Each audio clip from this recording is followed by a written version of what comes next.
Well, based upon the speeches that I've heard from Russian President Putin and the other interviews that he's done and things that he said, what he wants is very simple. He wants security. He wants the United States to live up to the agreement that the United States made back in 1991 when the Soviet Union agreed for the reunification of Germany, East and West. And the United States promised the Soviet Union that NATO would not expand any further eastward than Germany. And now when you look at a map of Europe, Russia is surrounded by Lithuania, Estonia, Latvia, Poland, Romania, Bulgaria. These are all NATO countries with U.S. troops, NATO forces, NATO missiles.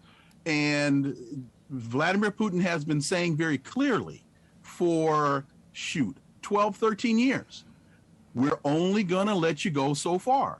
And the United States is using Ukraine as a proxy. And he drew the line in the sand, and we are where we are. Zelensky is the U.S. using is a desperate guy. I'm sorry, go ahead. He's a desperate guy. He just, he's following the U.S. directive. Go back to March or May when the United States encouraged Zelensky to send troops to the border, and Joe Biden wound up having to call Zelensky and have those troops withdrawn. Zelensky is following the U.S. narrative the same way the Kurds did when they were encouraged to fight Saddam Hussein, and we know what happened to them. What will these sanctions do, and what will they not do? What they won't do to Russia is really have a long-term dramatic impact on their economy. What they will do to Europe is make their gas prices higher, make it more expensive for them to get grain, because Russia is the largest exporter of grain in the world. I think they're the number 2 largest supplier, or number 3 supplier of natural gas and oil. A couple of things, if I could just quickly get to, if you listen to what Putin has said, he wants to do primarily 2 things. He wants to denazify Ukraine, and he wants to demilitarize the Ukraine.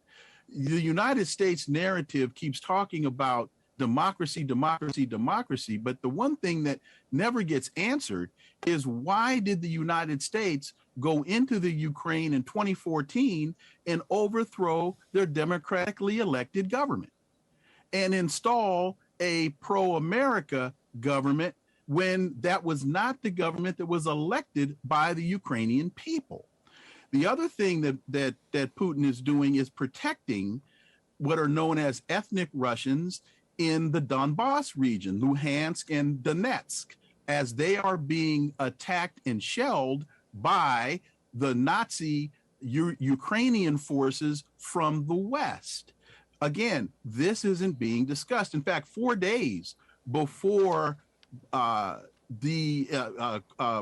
Russia went in to Ukraine, the Security and the Organization for Security and Cooperation in Europe saw 5,667 violations of the Minsk Accords as the Nazis from the West were bombing the people in Luhansk and Donetsk. So there's a lot of stuff going on here that is just not getting reported because it goes against the dominant Western narrative. You've got a lot of Nazis in very powerful positions in the Ukrainian government. There's a dominant narrative that the world is united. That's just not true. Israel, for example, has not backed the resolution in the UN condemning Russia. There's not one Muslim country that has backed the UN resolution. You've got Poland, Bulgaria, and Slovakia that are not sending, and these are EU countries, that are not sending fighter planes, MiG fighter planes to Ukraine. So it's not as dominant of a wave of support as the United States is making it out to be. And in terms of Putin giving the message that it's okay to invade countries, I think the United States sent that message when it invaded Afghanistan.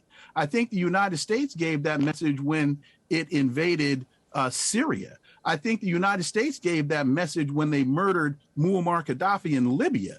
And we, of course, can't forget what we did to Saddam Hussein in Iraq. So, and by the way, Putin isn't trying to take over Ukraine.